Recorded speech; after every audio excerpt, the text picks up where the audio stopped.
Imagine a quiet rural farm in Wisconsin, an unassuming farmhand who appears harmless. Yet inside that farmhouse's walls lies a secret so chilling it stunned America. This is the story of Ed Gein, nicknamed the Butcher of Plainfield, whose crimes in the late 1950s shocked the nation and inspired horror legends like Psycho, the Texas Chainsaw Massacre, and the Silence of the Lambs. Today on Kloryn, we dive deep into the man, the myth, and the mayhem behind his legacy. Stay with us. Edgar Theodore Gein was born August 27, 1916, in La Crosse, Wisconsin. Raised on a secluded farm outside Plainfield, he grew up under the domineering hand of his devoutly religious mother, Augusta, who taught her sons that all women were lustful and sinful. His father was an alcoholic, and his older brother Henry died under mysterious circumstances in 1944. When his mother died in 1945, Gein found himself alone, socially isolated, and driven into a morbid fascination with death and preservation. In 1954, tavern owner Mary Hogan disappeared. Investigators suspected Gein, but the case that turned everything around was the disappearance of hardware store owner Bernice Worden in November 1957.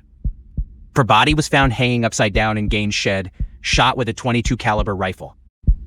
When police searched Gein's farmhouse, they found a scene of horror.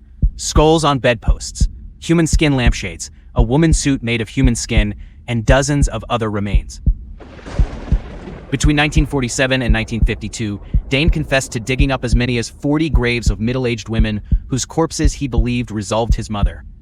What drives a man to commit such acts? For Gein, his psychology offers clues.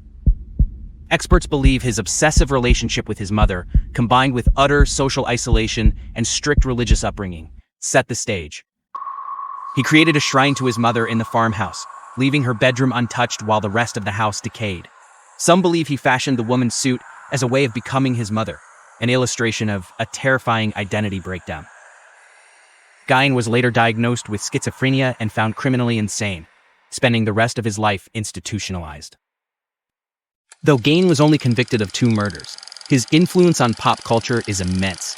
His story inspired Norman Bates in Psycho 1960, Leatherface in the Texas Chainsaw Massacre, and Buffalo Bill in The Silence of the Lambs 1991.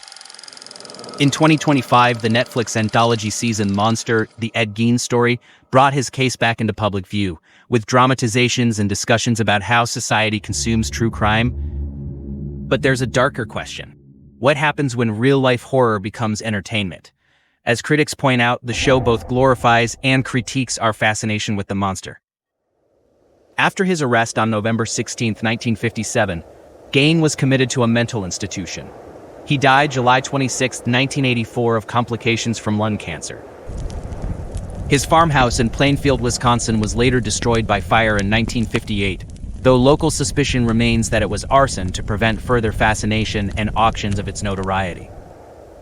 Today, the case of Ed Gein remains one of the most chilling in American criminal history, and a cautionary tale about how obsession, isolation, and untreated mental illness can spiral into horror. Ed Gein's story is a grim reminder that sometimes the greatest monsters aren't just fictional, they're real, and they live next door. What fascinates you most about his case? The gruesome crimes, the psychological collapse, or our culture's obsession with true horror? Let me know in the comments. If you enjoyed this deep dive into hidden history and dark psychology, hit the like button, subscribe to Kloryn, and ring the bell so you don't miss our next exploration. Thanks for watching. Stay curious, stay aware.